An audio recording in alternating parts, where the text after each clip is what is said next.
Hi, I'm Paul Crabtree, and I'm here to give another class as far as what goes on in the woodworking or the wood turning community here.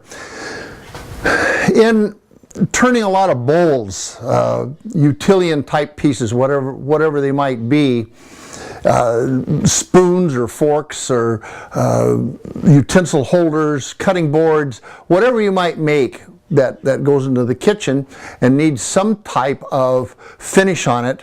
That's what I'm here about right now.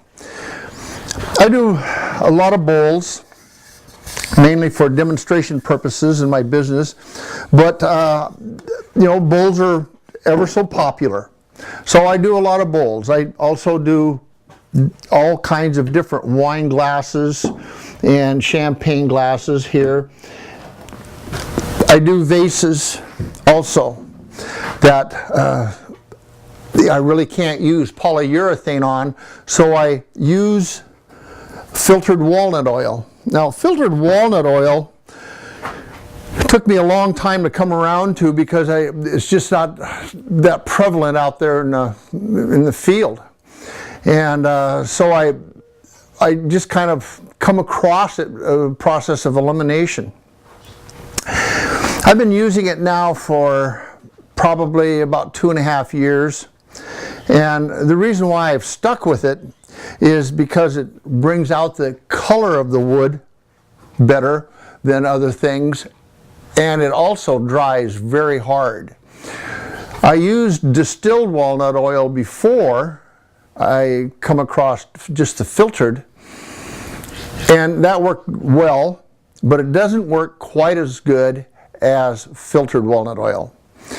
It doesn't bring out the color quite so much, and it does not harden quite as much as the regular filtered walnut oil. So anyway, I have here some vases that I use filtered walnut oil on. Like this is Indian rosewood from Florida. It has some really heavy-duty resin in it, and if you put polyurethane on it, it'll turn to a goo. But putting the filtered walnut oil on it, it makes a nice finish. You can even polish it and put a dull satin finish on it, you might say, and it holds it. So it's good for that. The other thing is, of course, is bowls.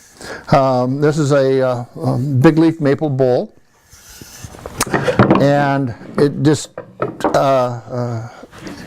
I've got just 2 coats on this right now, and that's probably all I'll put on it, ready for use. Here's one, a very small bowl I just took off the lathe, and because I wanted to show you the effect that the filtered walnut oil has on a piece, in bringing out the color and just making it a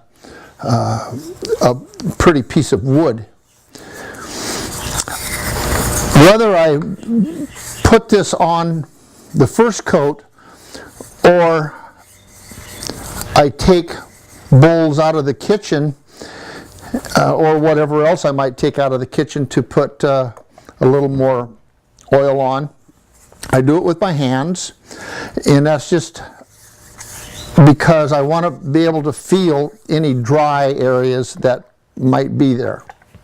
That would be for bigger bowls and bigger pieces, of course. This little tiny guy here, he will be a nice M&M bowl or a nut bowl of some kind. But anyway, I put it on, I saturate it pretty good.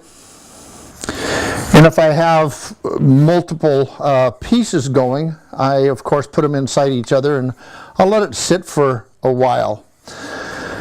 The only thing about letting this oil sit too long is if you let it dry on the surface, it's going to be hard to get off.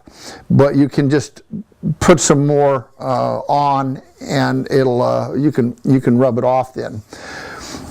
It's good to let it sit, of course, to go over the dry spots and make sure everything is has a good penetration to it. But it's also very important to take this oil off before it does dry. And sooner than later is better, because it does make for a rough surface if it dries on there, because it turns hard. So you want to take it off as much as you can, wipe it off, and then like this one, I'll let it dry overnight and I'll put another coat on it and it'll be ready for service.